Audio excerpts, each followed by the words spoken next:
টমেটোর আড়ালে কয়লা পাচার। একটি ম্যাটাডোর নিয়ন্ত্রণ হারিয়ে উল্টে গিয়ে গাড়ির সামনের অংশ খুলতেই পর্দাফাঁস। বাইরে টমেটো, ভেতরে কয়লার পাহাড়। ১১৪ নম্বর জাতীয় সড়কে ফিল্মি কায়দায় পাচারের পর্দাফাঁস বর্ধমানে। টমেটোর আড়ালে কয়লা পাচার। টমেটো বোঝাই ম্যাটাডোরের আড়ালে রমরমিয়ে চলছিল অবৈধ কয়লা পাচার, কিন্তু শেষ রক্ষা হলো না। এক মর্মান্তিক সড়ক দুর্ঘটনার দরুন মুহূর্তে ফাঁস হয়ে গেল পাচারকারীদের পুরো ছক। চাঞ্চল্যকর এই ঘটনাটি ঘটেছে বুধবার বর্ধমান শিউরি ১১৪ নম্বর জাতীয় সড়কের ওপর গুসকরা ফাঁড়ি সংলগ্ন এলাকায়। স্থানীয় পুলিশ সূত্রে জানা গিয়েছে, বুধবার ১১৪ নম্বর জাতীয় সড়ক ধরে একটি টমেটো বোঝাই ম্যাটাডোর দ্রুত গতিতে শিউরির দিক থেকে বর্ধমানের দিকে যাচ্ছিল। নিয়ন্ত্রণ হারিয়ে গুসকরা ফাঁড়ির কাছে পৌঁছাতেই গাড়িটি মারাত্মক দুর্ঘটনার কবলে পড়ে উল্টে যায়। গতির তীব্রতা এতটাই ছিল যে ম্যাটাডোরটির সামনের অংশ দুমড়ে মুচড়ে যায় এবং ভেতরের অংশ কার্যত বেরিয়ে পড়ে।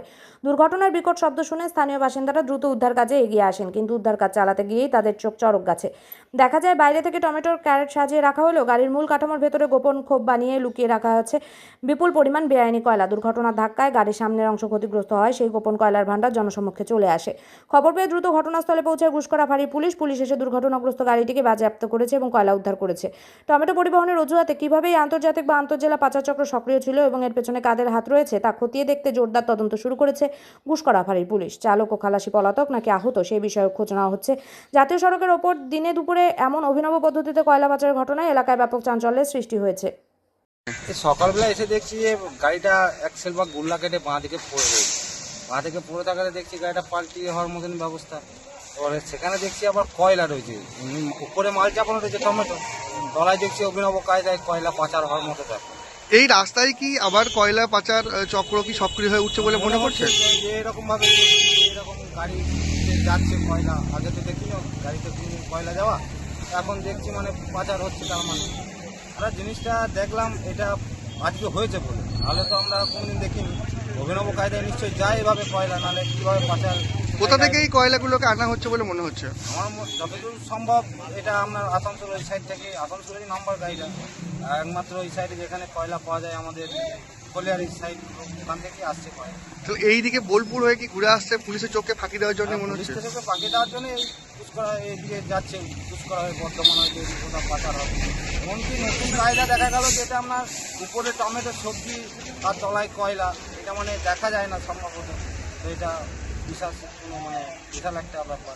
কি নাম আপনার? আমার নাম মলয় মণ্ডল। আপনি কি স্থানীয় বাসিন্দা? আমি এখানকার স্থানীয় বাসিন্দা। এখানে আমি সকালবেলায় মেয়েকে নিয়ে আমি স্কুলে দিতে যাচ্ছিলাম, তখন দেখি যে একটা সবে মাত্র গাড়ি উল্টে গেছে এবং ড্রাইভার তার গাড়ির ফাঁক দিয়ে বেরিয়ে উঠে আসার চেষ্টা করছে। আমি তা করতে আমি মেয়েকে বললাম একটু দাঁড়াও শোনাই, তো আমি দেখি উদ্ধার করার চেষ্টা করি। তো ড্রাইভারকে আমি উঠিয়ে বার করলাম। ড্রাইভারের সেরকম কিছু হয় নাই, অল্প লেগেছে। আমি গাড়িটাকে পর্যবেক্ষণ করছিলাম, তো দেখলাম যে গাড়িটার পিছনের দিকে টমেটোর সবজি এই ধরনের রয়েছে। তো তারপরে একটু পর ভালো করে লক্ষ্য করতেই দেখা গেল অভিনব কায়দায় ভিতর থেকে প্রচুর কয়লা বেরো হয়েছে। এটা গোবিন্দপুর শেফালি মেমোরিয়াল কলেজের সামনে। তো তারপরে আমি দেখলাম যে এইরকম কয়লা বিখ্যাত ব্যাপার, এটা অভিনব কায়দায় কয়লা পাচার হচ্ছে।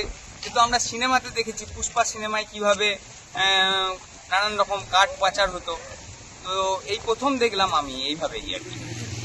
এই জায়গাটা মানে কোন দিক থেকে গাড়িটা কোন দিকে যাচ্ছিল? এটা সম্ভবত ভেদিয়া থেকে গুসকরা রোডে যাচ্ছিল। আপনার নাম? আমার নাম সুদর্শন পাল, আমি স্থানীয় বাসিন্দা।